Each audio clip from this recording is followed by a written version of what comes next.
Hi guys! Welcome back to my YouTube channel. ඉතින් ඔගොල්ලෝ ලෑස්තිද අපි මාස ගණන් තිස්සේ ප්ලෑන් කරපු ට්‍රිප් එක බලන්න.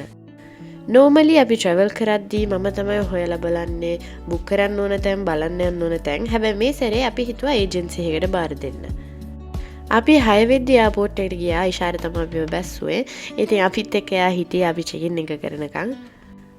අපි travel කරන්නේ මේ සැරේ Futura agency එකත් එක්ක one of the best travel agencies. ඉතින් අපි security pass කරලා අපි ගියා duty free එකට. වෙලාව තිබ්බ නිසා අපි ටිකක් ඇවිත් හිටියා. I'm very excited for this trip. මොකද මාස ගණන් තිස්සේ මන් දින ගණන් කර හිටියා මේ දවස එනකන් and because it's our first time in Egypt.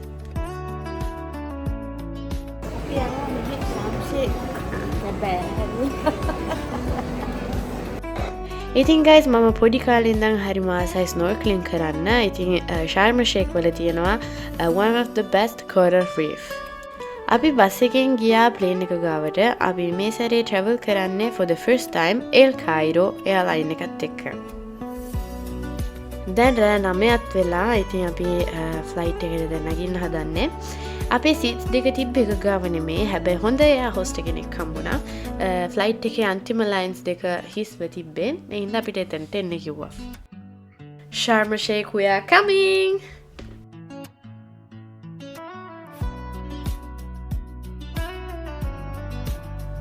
අපි Sharm el-Sheikh එකේදී රෑ 11:12 වුණා. ඉතින් අපේ agency එකේ කෙනෙක් හිටියා අපි එනකන්. ඉතින් guys ඔගොල්ලෝ දැනගන්න ඕන Sharm el-Sheikh යනවා නම් අනිවාර්යෙන් tourist visa එකක් අවශ්‍ය වෙනවා. දවස් 14කට අඩුවෙන් ඉන්නවා නම් ඒකට pay කරන්න අවශ්‍ය නැහැ. But if you are going to stay more than 14 days you have to pay $30. රෑ 12 මාර වුණා අපි airport එකෙන් එළියට එද්දි. ඉතින් agency එකට ඇවිල්ලා හිටියා අපිව ගන්න van එකකින් hotel එකට ගෙනියන්න. Guys මේ තියන්නේ අපේ hotel එකේ entrance එක. ඉතින් ඔයගොල්ලෝ Sharm el-Sheikh යනවා නම් අනිවාර්යෙන් මේ hotel එකට යන්න. මේ hotel එකේ නම Peak Albatross. දැන් පාන්දර 3ත් වෙලා but first we have to do the room tour.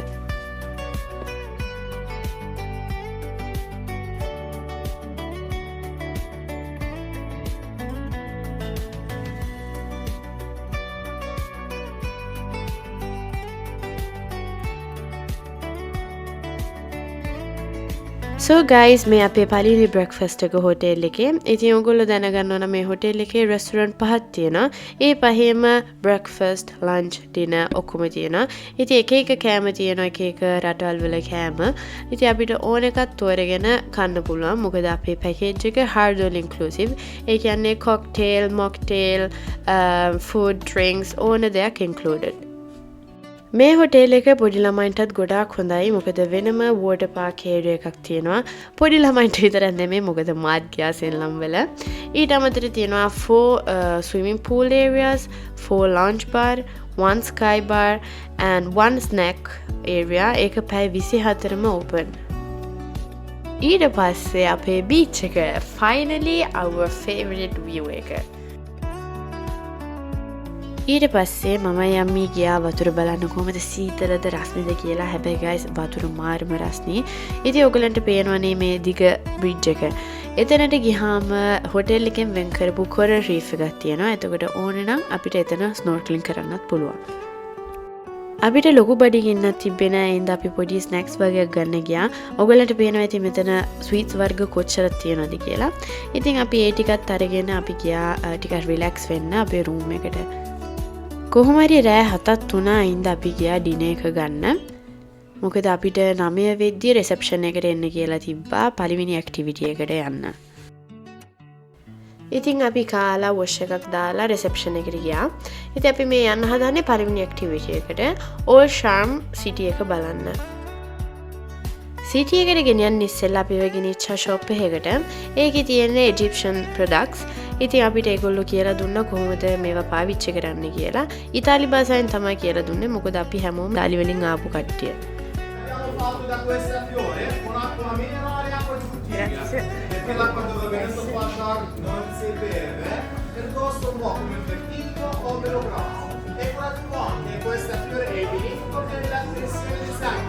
Se beve caldo per alzare la pressione, freddo per shop එකක් තිබ්බේ සිටි එකේම තමයි. ඉඳා ෂොප් එකේ වැඩ ටික ඉවර කරලා අපි කට්ටිය ගියා ඇවිදින්න. අපිට පැය දෙකක් දීලා තිබ්බා ඇවිදින්න තනියෙන්. ඉතින් අපි ෂොප්ස් වලට ගියා, මේන් සිටි එක බලන්න ගියා. ඔයගොල්ලන්ට දැන් මේ වීඩියෝස් වලින් බලන්න පුළුවන්.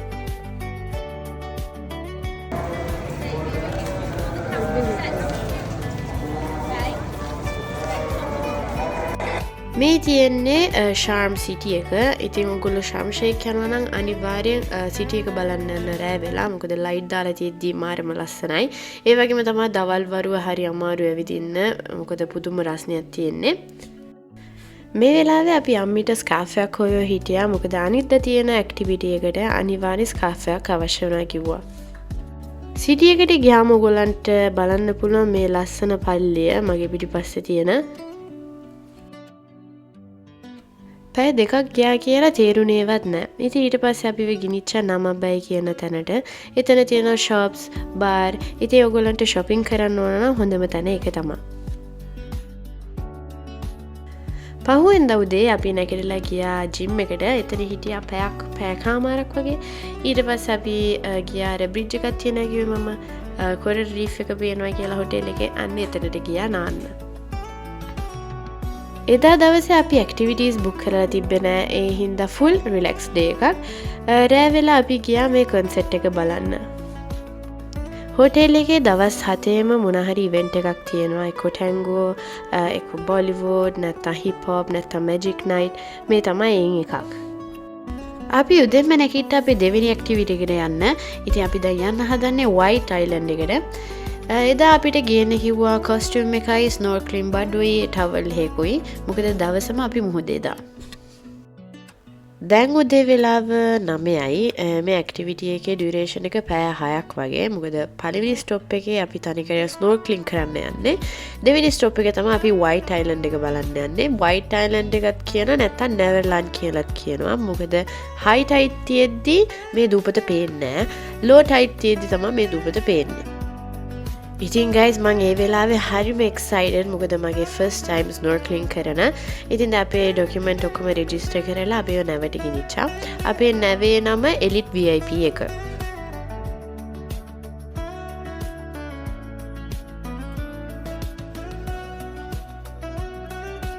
මේ නැවේ තට්ටු 4ක් තියෙනවා. දෙවෙනි ෆ්ලෝ එක, ලන්ච් ෆ්ලෝ එක, තුන්වෙනි ෆ්ලෝ එක තමයි අපි ඉන්නේ. ඊට පස්සේ අපිට උඩ තියෙනවා තව ෆ්ලෝ එකක්. ඒක කම්ප්ලීට්ලි ඕපන්. ඒ හින්දා රස්නි වැඩි නිසා අපි තීරණය කරා තුන්වෙනි ෆ්ලෝ එකේ ඉන්න. මේ තියෙන්නේ guys දෙවෙනි ෆ්ලෝ එක. ඒගොල්ලෝ අපිට welcome drink එකයි and welcome snack එකයි ලෑස්ති කරලා තිබ්බා.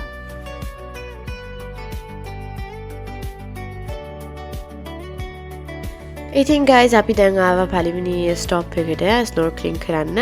අපේ අම්මිත් ස්නෝර්කලින් කරා. I'm so proud of her. ඒගොල්ලෝ උදව් කරා ඔක්කොම ස්නෝර්කලින් බඩු ටික දාගන්න.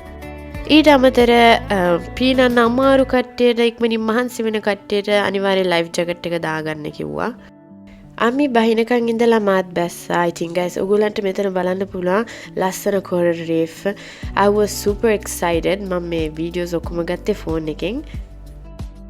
මාළු ගොඩාක් ජාති හිටියා. ඒත් එකම අපි ඩොල්ෆින් කෙනෙකුත් දැක්කා. හැබැයි guys ඒක වීඩියෝ කරන්න බැරුණා. මොකද ඒක හිතපු නැති අවස්ථාවක තමයි ඒක අපි දැක්කේ. ෆයිනලි අපි සෙකන්ඩ් ඩෙස්ටිනේෂන් එකට ආවා. අර දුර පේන්නේ වයිට් අයිලන්ඩ් එක. නැවෙන් ගොඩක් ළඟට යන්න බැරි නිසා ඒගොල්ලෝ පස්සේ බෝට්ටුවක තමයි ඒ දූපතට ගෙනියන්නේ. බෝට්ටුවෙන් ළඟටම යනවා. ඊට පස්සේ පයින් යන්න තියෙන පොඩි දුරක්. ඉතින් guys මේ තියෙන වයිට් අයිලන්ඩ් එක. ඔයගොල්ලන්ට ඉතින් හිතා ගන්න පුළුවන් නේ වයිට් කියන්නේ ඇයි කියලා.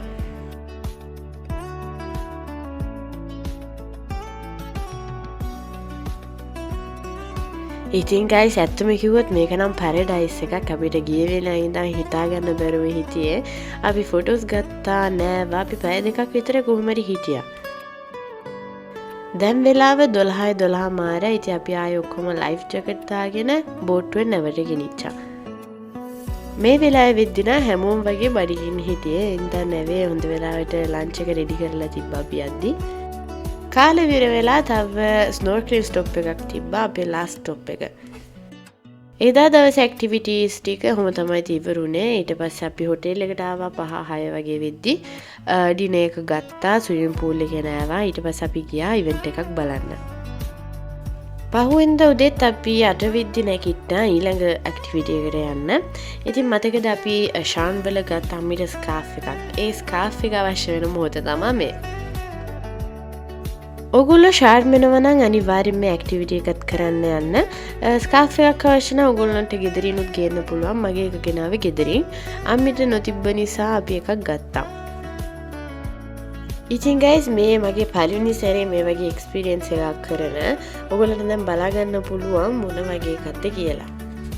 එතනින් ඉඳන් ගයිස් අපි විනාඩි 30ක් වගේ ගියා කෝඩ් එකෙන් Desert of Sinai බලන්න.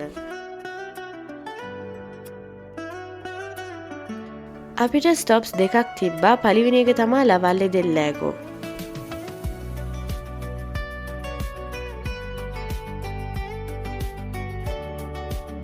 Uno, due, tre!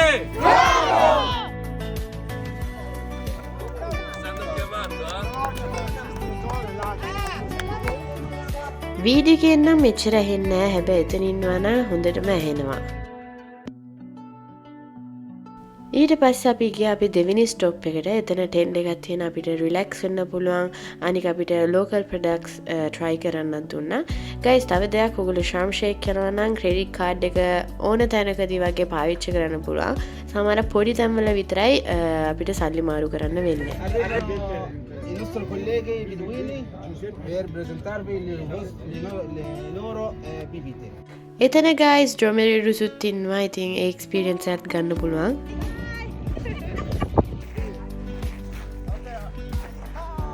අපි ආය ආපස්සට ගියා අපේ බස් එකේ තියෙන තැනට. විනාඩි 40ක් 50ක් වගේ ගියා කෝඩ් එකෙන් යන්න. ඇක්ටිවිටි එක ඉවර කරලා අපි ආයේ ගියා හොටෙල් එකට. එතනදී අපි ලන්ච් ගත්තා. ඊට පස්සේ අපි ආයේ ස්නෝර්කලින් කරන්න ගියා. රෑ වෙලා අපි බලන්න ගියා හොටෙල් එකෙන් ඕගනයිස් කරපු ඉවෙන්ට් එකක් බෝහෝ ෂෙක් කියලා.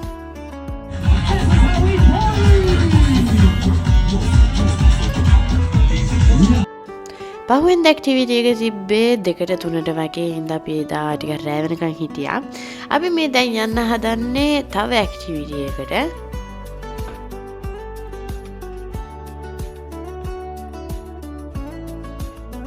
මේ තියෙන අපේ ලාස්ට් ඇක්ටිවිටි එක. ටිකක් දුකින් හිටියේ මොකද පහුවෙන්දා උදේ අපි ආයේ ඉතාලියට එන්න ඕන නිසා.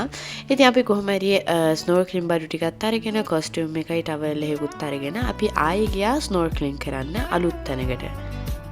මෙතන ගයිස් පළවෙනි තැනට වඩා ගොඩක් හොඳයි. මොකද රෆ් සී එකක් නැති නිසා හිමින් සිරුවේ කොරල් රීෆ් එක බලන්න පුළුවන්. ඒතර මහන්සි වෙන්නෙත් නෑ ඉක්මනින්.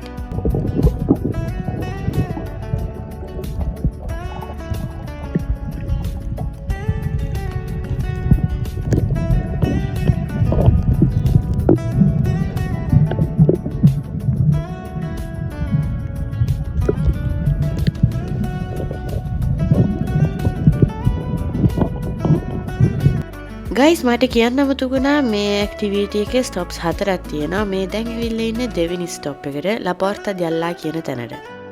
ඕගොල්ලන්ට පේන මොනියුමන්ට් එක ඉස්සර කාලේ හදපු එකක් නෙමෙයි ළඟදී හදපු එකක්. ඒක අල්ලා වෙනුවෙන් තමයි හදලා තියෙන්නේ. අපි මෙතන හිටියා විනාඩි 30ක් 40ක් වගේ. ෆොටෝස් ඔක්කොම අරගෙන අපි ගියා ඊළඟ ස්ටොප් එකට.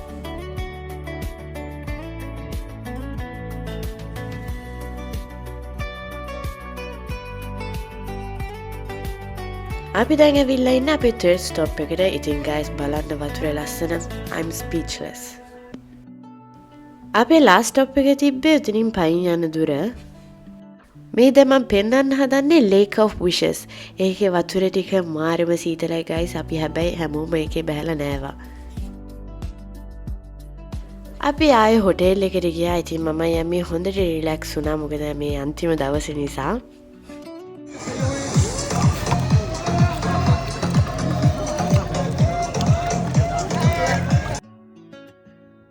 ඉතින් අපේ අන්තිම දවසේ නිසා අපි හිතුවා අපි හොඳ මසාජ් එකක් කරගන්න ගියා නම් හොඳයි කියලා. අපි බුක් කරා මසාජ් එකක් හවස 4ට. අපි මේ දැන් යන්න හදන්නේ එතනට. ඉතින් guys ඉතාලිය වගේ නම් මසාජස් ගොඩක් ගණන් නැහැ ශාර්ම් ෂේක් වල. අපි කිව්වේ යුරෝ 40යි පැයට. අපි විනාඩි 10කට 15කට කලින් එතනට ගියා. ඉතින් අපිට රිෆ්‍රෙෂින් ජූස් එකක් දුන්නා එතකන්. ඉතින් guys ඔයගොල්ලෝ ශාම් ෂේක් යනවා නම් ඉතින් මසාජ් එකක් කරගන්නවා නම් හොඳයි. මොකද ඒගොල්ලෝ මාරම දක්ෂයි. ඉතින් අපි දවස් 7 හොම තමයි ගිවිලා ගියේ. ඉතින් ටිකක් දුකයි නෑ ටිකක් නෙමෙයි ගොඩක් දුකයි. ශාම් ෂේක් දාලා යන්න ඒක මාරම එක්ස්පීරියන්ස් එකක් guys. ඔයගොල්ලෝ ගිහිල්ලා නැත්නම් අනිවාර්යෙන් යන්න. ඉතින් ඔයගොල්ලෝ ශාම් ෂේක් ගිය කට්ටිය නම් මට වඩා වෙනස් එක්ස්පීරියන්සස් කරා නම් අනිවාර්යෙන් කමෙන්ට් එකක් දාන්න. ඒ වගේම ටිප්ස් or advice ඕනේ නම් අනිවාර්යෙන් මෙසේජ් එකක් දාන්න. I hope you guys enjoyed my blog. See you soon with another one. Meanwhile, don't forget to like, subscribe and share. Bye bye!